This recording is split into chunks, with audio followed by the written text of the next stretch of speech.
서로의 처지가 뒤바뀐 기생과 여종. 외숙어른, 제가 진주까지 따라가도 되겠습니까? 젊은 박문수는 어느 날 그렇게 물었습니다.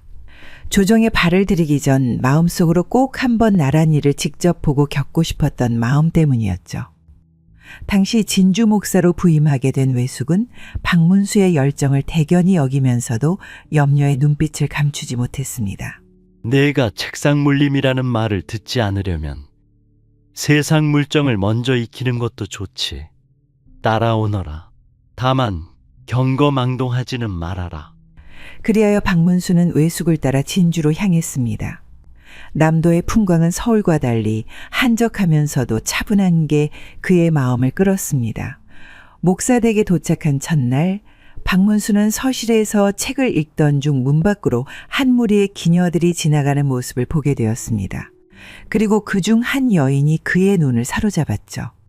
그녀는 선홍빛 치마에 백옥 같은 얼굴, 또렷한 눈매와 단아한 몸가짐을 가지고 있었습니다. 비록 잠깐 눈이 마주쳤지만 서로의 마음속에 불씨 하나가 움트기엔 충분한 순간이었습니다. 며칠 후 박문수는 외숙의 동의 없이 몰래 기방을 찾았습니다.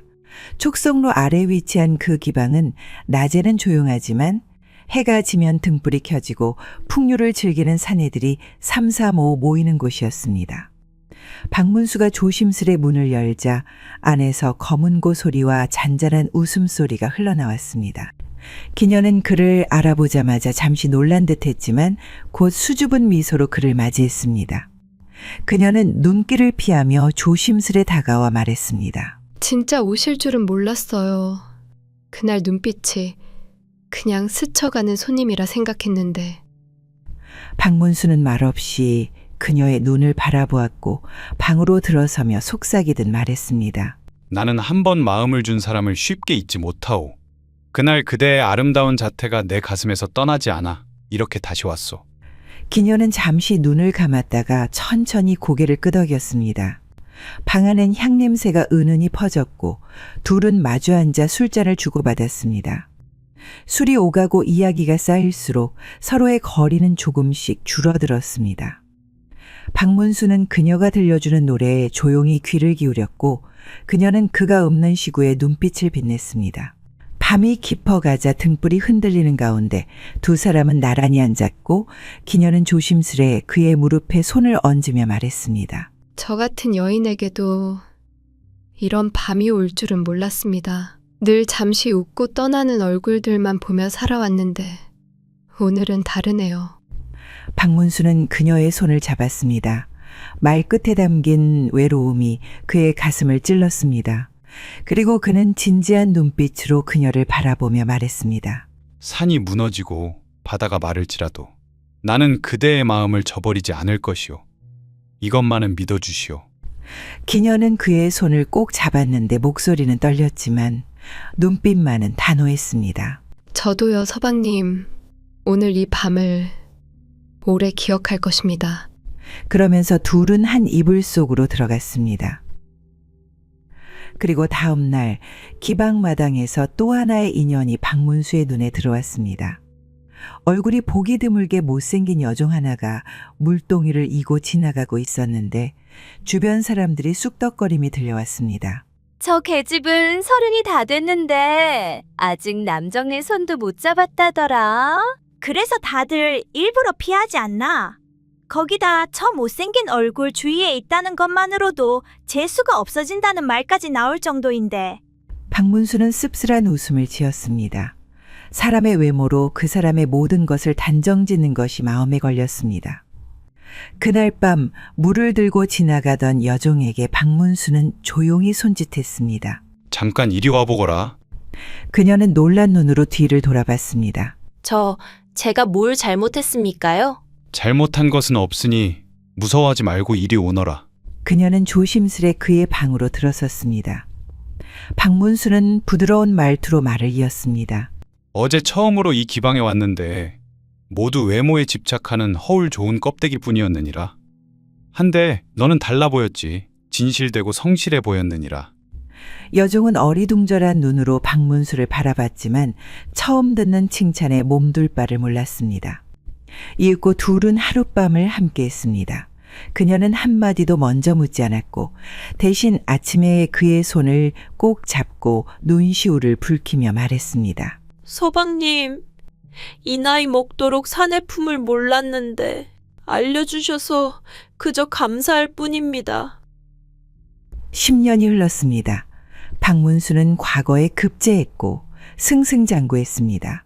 조정에서도 총명한 자로 이름을 날렸고 마침내 암행어사로 임명되어 남도의 백성들을 살피게 되었습니다. 암행어사로서 전국을 떠돌던 그는 어느 날 진주에 머물게 되었고 10년 전 그날의 두 여인을 떠올렸습니다. 그리고 마음 한켠이 싸늘해졌죠. 박문수는 두 여인이 잘 살고 있는지 궁금했습니다. 하여 일부러 거지처럼 차려입고 촉성로 아래에 있는 옛날 기방 골목으로 갔죠. 그는 문을 두드렸습니다. 밥 좀 주십시오. 노파 하나가 나왔습니다. 그녀는 허름한 외양의 박문수를 흘깃 보더니 잠시 시선을 멈췄습니다. 자네? 박서방 아닌가? 박문수는 조용히 웃으며 고개를 끄덕였습니다. 맞습니다. 예전 이 기방을 제 집 안방처럼 드나들었던 바로 그 박서방이옵니다.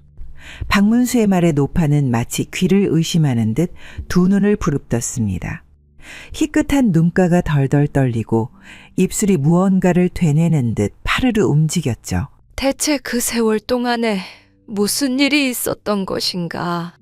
노파는 잠시 허공을 바라보다 곧 헛기침을 하고 자리에서 일어나 그를 자세히 들여다보았습니다. 마른 얼굴에 수염이 덥수룩하고 도포자락은 헤어져 실밥이 늘어져 있었으며 신발은 이미 짝짝이었습니다. 한때는 장안의 총각들 중 으뜸이라는 소문이 돌던 사내였는데 지금은 영락없는 떠돌이 노숙자의 몰골이었습니다. 이게 어쩌다 이런 신세가 되었단 말인가? 아, 이럴 때가 아니지. 뭐 하고 있나? 어서 안으로 드시게. 저 안방이 비었으니 거기 앉아 있게. 내가 금방 밥상 차려올 터이니. 박문수는 가만히 고개를 숙이며 안채로 들어섰습니다. 예전 은영과 속삭이며 정을 나누던 그 방이었습니다. 창호문에 빛이 얼비치고 모서리에 놓인 등잔대가 바래져 있었습니다. 그는 방석 끝에 조심스레 앉아 한숨을 길게 내쉬었습니다. 그녀는 은영이는 어떻게 지냅니까? 노파는 잠시 멈칫했습니다. 눈빛에 망설임이 스쳐 지나갔고 양손을 앞치마에 닦으며 더듬더듬 말을 이었습니다. 은영이 말인가? 요즘은 관아에 자주 들락거리네. 수청을 들러갔지. 장수나리께서 예쁘다 하셔서 요사이 곁에 두시고 특별히 총애하신다더군. 마침 내일 그 어르신의 생신잔치가 크게 열린다 해서 은영이를 보기 어려울 수도 있네만. 노파의 말이 채 끝나기도 전에 바깥에서 화사한 단청이 물든 놀이개 소리가 찰랑이며 들려왔습니다. 곧이어 방문이 벌컥 열렸습니다. 어머니, 그만 좀... 어머? 들어선 여인은 예전의 그 은영이었습니다. 하지만 지금은 어딘가 달라 보였습니다. 흰불을 바르고 붉은 연지를 찍은 얼굴, 비단에 술을 놓은 옷고름과 은장식이 반짝이는 놀이개가 달린 저고리를 입고 있어 형편이 나아 보였죠. 저 사람 왜 여기에 있어요? 노파는 아랫입술을 질끈 깨물며 대답했습니다. 이거사, 오랜만에 서방을 봤으면 반가워해야지. 넌 서방이라 그건 예전 이야기죠. 그녀는 박문수를 찬찬히 훑어보았는데 그 시선은 차갑기 그지없었고 이내 비웃음 섞인 말투로 말했습니다. 행색을 보니 한눈에 알겠네요. 도련님이 아니라 떠돌이 같군요. 박물장수인지 거렁뱅이인지. 어머니, 저는 준비할 것이 있어서요. 그만 나가보겠습니다. 그녀는 박문수에게 눈길을 한 번 더 주지 않고 방 한쪽에 있던 화려한 옷상자와 놀이개 상자를 챙겨들고 방을 나갔습니다. 잠시 정적이 흘렀습니다. 박문수는 말없이 고개를 숙이고 앉아 있었는데 천천히 입을 열었습니다. 주인이 저리도 쌀쌀맞으니 더는 머물 이유가 없겠네요. 그는 조용히 자리에서 일어났습니다. 노파는 다급히 그의 소매자락을 붙잡았습니다. 잠깐만 박서방, 저 애가 저런 말투를 쓴 건 요즘 장수나리 눈치를 보느라 그런 것이니 마음에 두지 말게나. 그리고 내가 빨리 저녁밥을 내올 테니 한 숟가락이라도 뜨고 가게. 하지만 박문수는 고개를 절레절레 흔들었습니다. 그 눈빛에는 미련도 분노도 없었습니다. 다만 깊은 허무가 배어 있을 뿐이었습니다. 인연이란 맺었다 생각하나 결국 언젠가는 끊어지는 법이죠.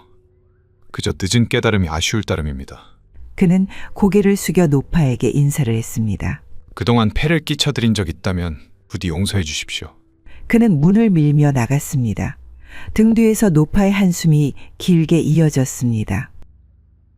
진주읍내는 아직 새벽빛이 가시지 않은 시간이었습니다. 이른 장을 서두르는 장수들이 집신 소리를 내며 오가고 제기나 허드렛사리를 이고지는 아낙네들이 골목을 가득 채우고 있었습니다. 박문수는 후줄근한 도포자락을 여미며 저작거리 한 구석, 좁은 샛길 쪽으로 걸음을 옮겼습니다. 그때였습니다. 샛골목 끝에서 커다란 물동이를 머리에 이고 조심조심 걸어오는 여인의 모습이 눈에 들어왔는데 그녀의 걸음에는 익숙한 절도가 있었고 어깨를 곧게 펴고 시선을 낮춘 모습이 낯설지 않았습니다. 박문수는 발걸음을 멈췄습니다. 햇볕에 그을려 거칠어진 피부, 두 뺨에 자글자글 얽힌 세월의 자취, 손등에 베어든 굳은 살. 그 옛날 정성을 다해 술상을 차리고 밤이면 바느질하며 달빛을 올려다보던 그 눈빛. 박문수의 말을 묵묵히 듣고 때로는 속 깊은 말을 꺼내던 조용한 여종. 그녀는 순간 박문수를 보고 고개를 흔들며 중얼거렸습니다. 이상하다. 이상해. 분명 꿈에서 본 얼굴인데. 박문수는 차마 발을 떼지 못하다가 용기를 내어 조용히 다가섰습니다. 그리고 낮게 말끝을 굴렸죠. 왜 사람을 보고 이상하다 하시오? 그녀는 그제야 물동이를 천천히 내려놓았습니다. 항아리 속 물이 찰랑이며 출렁였습니다. 그녀의 눈빛은 믿을 수 없다는 듯이 흔들렸다가 벅참으로 물들어갔습니다. 혹시 서방님이십니까? 박문수는 말없이 고개를 끄덕였습니다. 그 순간 그 여인의 눈가에 이슬이 맺혔습니다. 시간의 강을 건너 세월의 바람을 맞은 두 사람의 눈빛이 하나로 포개졌고 긴 기다림도 말없이 스쳐간 날들도 지금 이 눈빛 한 번으로 다시 살아났습니다. 이제야 서방님을 뵙게 되었군요. 그날 이후로 저는 이 골목을 지나며 항상 서방님이 언제 돌아올까 하며 기다렸습니다. 박문수는 손을 뻗어서 그녀의 물기 어린 손을 조심스럽게 감쌌습니다. 이제야 돌아왔네. 어둠 속에선 햇빛이 기지개를 켜듯 스며들고 있었고 한때 같이 살았었던 두 사람은 그렇게 다시 만났습니다. 그녀의 집은 두색한 남짓한 초가집이었습니다. 겉으로 보기엔 누추했지만 마당 귀퉁이엔 잘 말린 장작이 정갈이 쌓여 있었고 처마 밑에는 말린 고추며 쑥 산나물이 주렁주렁 걸려 있었습니다. 박문수가 문간에 서자 그녀는 먼저 말없이 고개를 숙여 인사하고 조심스럽게 그를 안방으로 안내했습니다. 그는 방 한켠 조용히 앉았습니다.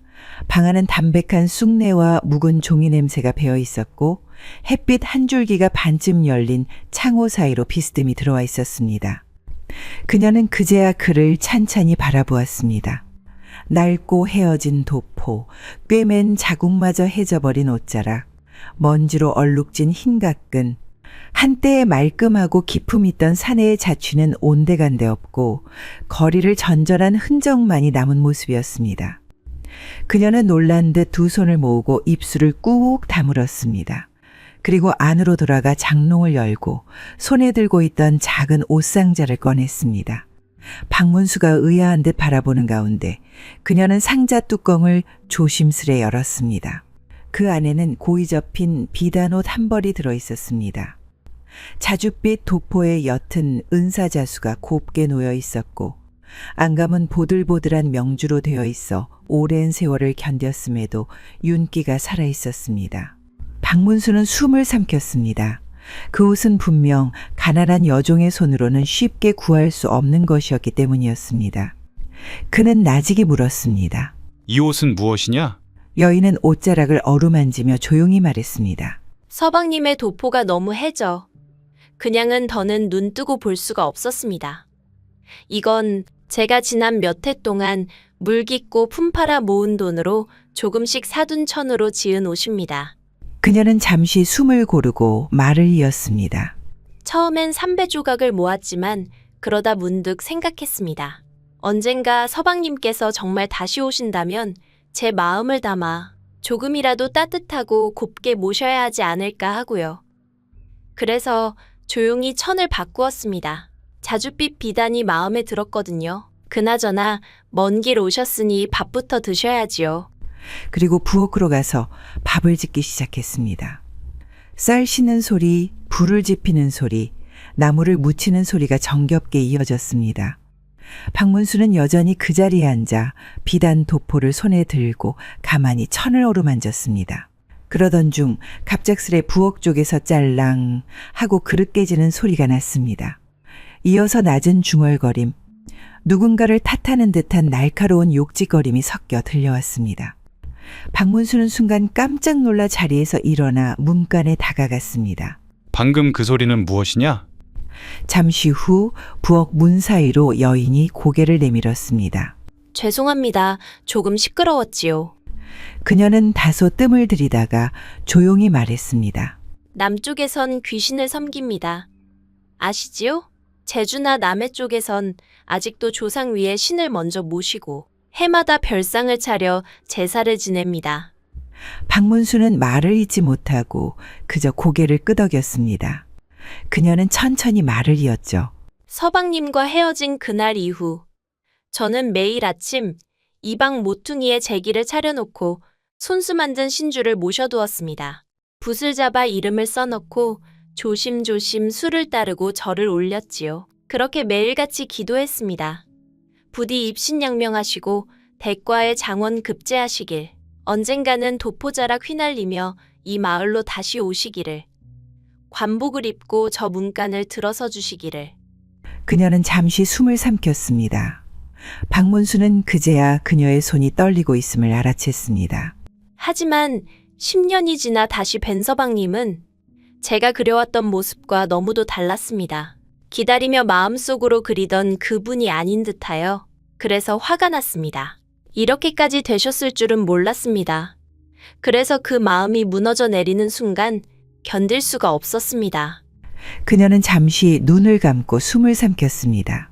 그래서 제가 손수 만든 제기를 모두 내던졌습니다.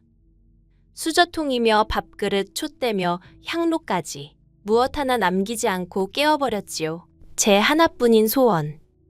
그토록 간절히 빌었던 바람을 신께서 들어주시지 않아서 참을 수가 없었습니다. 그녀는 떨리는 손으로 자신이 만든 신주판을 꺼내와 보여주었습니다. 검은 먹으로 조심스레 써내려간 박문수라는 이름이 여전히 희미하게 남아 있었습니다. 그녀는 옷소매로 눈물을 닦았는데 그 손길은 너무도 조용하고 무표정했습니다. 박문수는 자신의 안위를 걱정해준 그녀에게 말했습니다. 내가 길을 잃고 헤매고 있는 동안에도 너만은 날 믿고 기다려 주었구나. 그 마음 앞에서 참으로 부끄러워지는구나. 하지만 모두 쓸데없다 생각하지 말거라. 내 정성 덕에 이렇게 내가 무사히 살아 돌아온 것 아니냐. 그런데 대체 뭐 때문에 이런 나를 기다린 것이냐? 전 한번 마음 준 사람은 평생 잊지 못합니다. 그리고 비록 서방님이 큰 벼슬을 하셨더라도 다시 돌아오지 않으셨다 해도 괜찮은 마음이어서 그리했습니다. 그저 저같이 천한 여종 하나쯤은 기억 못하시는 게 당연하다고 마음먹었기 때문이기도 합니다. 박문수는 그녀의 손을 잡고 말했습니다. 그렇구나. 고맙고 참으로 감사한 마음뿐이다. 이튿날 아침, 진주 읍내는 평소보다 더 부산스러웠습니다. 관아 앞에는 일찍부터 상인들과 인력군들이 몰려들었고 시장통은 벌써부터 소문으로 떠들썩했습니다. 오늘 장수날이 생신이라지? 촉성로에 기생들이 죄 모인다더라. 그것뿐이겠나? 진주 관아에 고을 수령들까지 다 모였다 카더라. 그리고 기생 은영이도 나온다던디. 촉성루는 이미 술상과 휘장으로 화려하게 단장되어 있었습니다. 수라상엔 전복며 문어찜, 꿩육회 같은 진귀한 음식들이 오르고 술은 향기로운 초향을 품은 송아주였습니다. 관복을 입은 수령들과 벼슬아치들은 누각에 둘러앉아 서로 술잔을 주거니 받거니 했습니다. 그 가운데 박문수는 여전히 어제와 같은 해진 도포에 먼지를 뒤집어 쓴 거짓골로 누각 아래 초라한 자리에 앉아 있었습니다. 다 달아떨어진 집신을 신고 옷자락은 구겨지고 찢겨 있었습니다. 사또가 그를 힐끗 쳐다보더니 흥미 반 경멸 반의 표정으로 중얼거렸습니다. 구경꾼이 또 끼었군. 저 구석에 앉혀둔다고 해가 되진 않겠지. 짐승도 구경은 하니 말일세. 그 말에 주위 관속 몇몇이 따라 웃었습니다. 그러나 사또는 고개를 한번 갸웃하더니 너스레를 섞어 덧붙였습니다. 그래도 오늘 같은 날엔 거지도 배는 골치 말아야 한다 하지 않느냐? 잔칫날에는 개도 쫓지 않는다는 말이 있지. 하물며 사람이야. 한술 얻어먹고 가라 해라. 복 나간다. 하하, 나리께서 인정도 많으시죠? 아전은 고개를 끄덕이며 거짓 웃음을 지었습니다. 사또는 다시 술잔을 들어 입을 축이며 중얼댔습니다. 세상 꼴이 우습다. 저런 놈도 촉성루에 발을 들이네.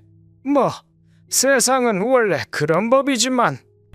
박문수는 아전의 명에 따라 잔치상 제일 끝자리에 자리 잡았습니다. 그때 기생들이 차례로 등장해 악기와 물을 선보였고 이어서 하나둘씩 향긋한 술을 장수와 수령들에게 따라 올리기 시작했죠. 다홍치마가 나부끼고 옥비녀의 빛이 반짝였으며 향이 가득한 손끝에서 잔이 돌았습니다. 그중 단연 시선을 끈이는 흰 저고리에 옥색 치마를 입고 가볍게 곡선을 그리며 다가오는 그녀, 기생 은영이었습니다. 그녀는 단정하고도 도도한 자태로 술상을 돌았습니다. 고운 손끝에서 잔을 받는 수령들은 괜스레 웃음을 지으며 손등에 시선을 두었고 그녀는 아무런 흔들림 없이 차분히 잔을 따랐습니다.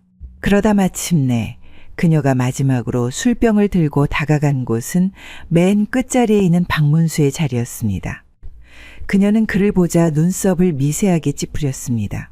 그러나 곧 아무 일도 없다는 듯 허리를 숙이고 잔을 들었습니다. 손님께도 한 잔 올리겠습니다. 순간 주위가 잠시 정적에 휩싸였고 아전 하나가 킥킥거리며 말했습니다. 기생이 거지한테도 잔을 따르네? 오늘은 무슨 날인가? 그러거나 말거나 박문수는 그 잔을 받으며 입가에 조용히 웃음을 띄었습니다. 이렇게 예쁜 기생이 직접 따라주는 술이라면 먹고 죽어도 여한이 없겠소. 그녀는 술을 따르며 아무도 모르게 나직이 말했습니다. 잊지 못하셨습니까? 저는 다 잊었습니다.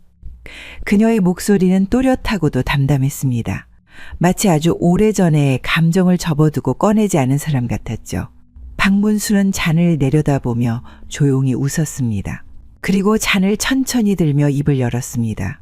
사람마다 있는 방식이 다르지요. 어떤 이는 정겨웠던 이름을 지우려 애쓰고 어떤 이는 마음에 남은 얼굴을 되새김질하다 끝내 덮어버리려 하죠. 하지만 또 어떤 이는 오랜만에 마주한 그 사람의 냉정함에 질려 그 존재 자체를 잊어버리려 한답니다.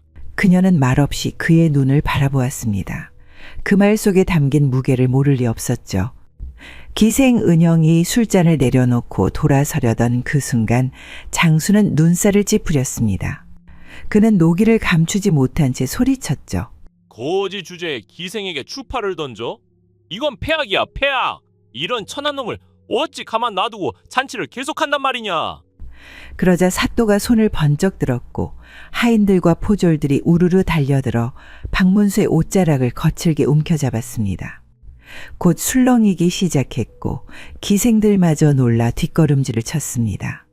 몇몇 아전과 사람들은 킥킥 웃으며 구경거리를 즐기듯 박문수를 내려다보았습니다. 그러나 바로 그 순간 박문수는 천천히 일어났습니다. 그리고 얼굴에 비웃음 한 점 없이 단호한 목소리로 말했습니다. 물러서라. 아무리 내 놈들의 간이 밖으로 나왔기로써니 이 자리에 감히 어사를 어찌하려는 겐가? 장수와 사또의 얼굴이 동시에 굳었습니다. 뭐라? 어서? 그때 촉성루 밖에서 암행어사 출두요라는 외침이 쩌렁쩌렁 울려 퍼졌습니다. 누각이 얼어붙은 듯 정적에 휩싸였습니다. 술잔을 들던 손, 대화를 나누던 입, 심지어 바람에 나부끼던 기생의 치맛자락마저 멎는 듯 했습니다. 눈 깜짝할 사이 수십 명의 포졸들이 촉성로 입구를 가로막았습니다. 그제서야 박문수는 품속에서 조심스럽게 어사패를 꺼내들었습니다. 하얀 비단끈에 묶인 어사패가 햇살을 받아 번뜩였죠. 그는 그것을 머리 위로 높이 들어 보이며 한 발자국 앞으로 걸어 나갔습니다. 나는 조정의 명을 받고 이 고을에 내려온 암행어사 박문수다. 모든 이가 숨을 죽였습니다. 기생들은 놀라 입을 틀어막았고 아전들은 허겁지겁 바닥에 무릎을 꿇었습니다. 술기운이 가시지 않은 사또와 장수는 입술을 파르르 떨며 허둥지둥 일어서려다 이내 휘청거리며 그 자리에 주저앉았습니다. 박문수는 촉성루 상석에 우뚝 서서 아래를 내려다보았습니다. 그의 옷은 해졌지만 눈빛은 누구도 넘볼 수 없는 위엄을 지니고 있었죠. 그 앞에 무릎 꿇은 장수와 사또는 진땀을 흘리며 고개를 조아리고 있었고 아전들은 입을 꾹 다문 채 그저 숨소리조차 죽인 채 웅크리고 있었습니다. 그때 관아의 하인이 기녀은영과 노파를 끌고 들어왔습니다. 노파는 잔뜩 주눅이 들어 고개도 들지 못한 채 떨고 있었고 은영은 화려하게 차려입은 채였지만 얼굴빛은 창백했고 입술은 굳게 다물려 있었습니다. 박문수는 한참을 그녀를 바라보다 이윽고 입을 열었습니다. 은영, 그대는 기억하시오? 한때 이 박문수와 함께 산천에 맹세하길. 산이 무너지고 바다가 말라도 서로의 마음은 변하지 말자고 하였던 것을 말이오. 과연 그 맹세가 지켜진 것 같소? 은영은 아무 말도 하지 못했습니다. 다시 만난 그대는 나를 보고 조롱하였고 냉소를 보였소. 그러나 나는 분노하지 않았소. 왜냐? 사람은 시간이 지나면 변할 수도 있으니 다만 의리와 정을 저버린 자에겐 그에 합당한 대가가 있을 뿐이오. 관속들은 듣거라. 이 은영은 장수와 수령들 사이를 오가며 권세를 등에 업고 교만을 부리고 본래의 직분을 잊었으며 심지어 정조와 도리까지 저버렸다. 이에 따라 기생명부에서 행수 자격을 박탈하고 수급비로 강등한다. 수급비란 관노비 또는 관비로 관아에서 물을 깃는 역할을 담당하는 노비 계층의 여성인데 문수를 반갑게 맞았던 여종이 맡은 역할이었습니다. 기생들이 무시하던 그 역할이었죠. 말 그대로 노비로 신분이 강등된 것이었습니다. 기녀은영은 몸을 떨며 주먹을 쥐었습니다. 그 눈가는 붉게 물들었지만 끝끝내 눈물은 흘러내리지 않았습니다. 박문수는 그녀에게 시선을 돌리고는 손짓하여 물동이를 이고 들어온 여인을 불렀습니다. 잠시 뒤 소박한 무명옷을 입고 머리를 질끈 동여맨 여인이 조심스럽게 들어왔습니다. 그녀는 사람들의 시선에 어쩔 줄 몰라하며 몸을 낮추었으나 박문수는 자리에서 직접 일어나 그녀를 맞았습니다. 이 여인은 내가 떠돌던 시절에도 나의 안녕을 빌었고 10년을 하루같이 기다렸으며 내가 돌아오지 않아도 원망하지 않았다. 그리고 거지 같은 옷을 입고 나타난 나를 반갑게 맞아주었지. 이보다 더 진실된 정이 어디 있겠는가. 그는 그녀의 손을 이끌어 상석 옆에 조용히 앉혔습니다. 그리고 이방을 향해 고개를 돌려 말했습니다. 이 여인이 장사를 할 수 있게 관아 창고에서 200냥을 내어주거라. 또한 매달 쌀 한 섬, 콩기름 한 대씩을 지원토록 하라. 이것은 조정이 의로운 백성에게 내리는 상이니라. 주변에서 오 하는 탄성이 흘러나왔고 몇몇 기생들은 눈을 비비며 중얼거렸습니다. 여종을 어사 어른이 직접 상석에 앉히다니. 박문수는 고개를 돌려 다시 장수와 사또를 향해 날카로운 눈빛을 던졌습니다. 그대들은 백성의 고열을 짜내어 술을 마시고 관청의 물품을 사사로이 팔아 사치를 즐겼으며 벼슬을 앞세워 권세를 휘둘렀다. 또한 가난한 자를 조롱하고 나라의 관리를 거지라 멸시하며 어사를 몰라보고 모욕하였으니 그 죄가 가볍지 않다. 이에 명하노니 장수는 파직 후 대역죄 혐의로 한양 형조로 압송하고 사또는 즉시 관복을 벗고 옥에 가두어 백성 앞에 죄를 물으라. 그 아래 아전들과 포졸 중 한 푼이라도 뇌물을 받은 자는 모두 명부에 기입해 추후 신문할 것이니라. 포졸들이 장수와 사또를 붙잡아 결박하자 주변의 아전들은 납작 엎드려 벌벌 떨기 시작했습니다. 박문수는 눈을 감고 조용히 말했습니다. 하늘은 알고 백성은 듣는다. 그러니 오늘 이 자리는 벌을 주기 위한 자리가 아니라 옳고 그름을 바로 세우는 자리니 그리 알고 널리 알리도록 하라. 그날 이후 기녀은 영은 수급비로 강등되어 기방을 떠나야 했습니다. 그리고 자신이 한때 천대하던 물깃는 여인이 되어 평생 무거운 항아리를 이고 우물을 오르내리며 살아야 했습니다. 반면 물동이를 이고 살던 여종은 전혀 다른 삶을 맞이했습니다. 박문수의 도움으로 조그만 장사를 시작해 몇 해 안 되어 반듯한 집을 장만했고 아무 걱정 없이 편안하게 살았습니다. 그리고 이 이야기는 곧 마을에 퍼졌고 도리를 지켜야 하는 이유에 대한 훌륭한 교보제가 되었다고 합니다. 이상 야담설화였습니다. 구독과 좋아요는 사랑입니다. 감사합니다.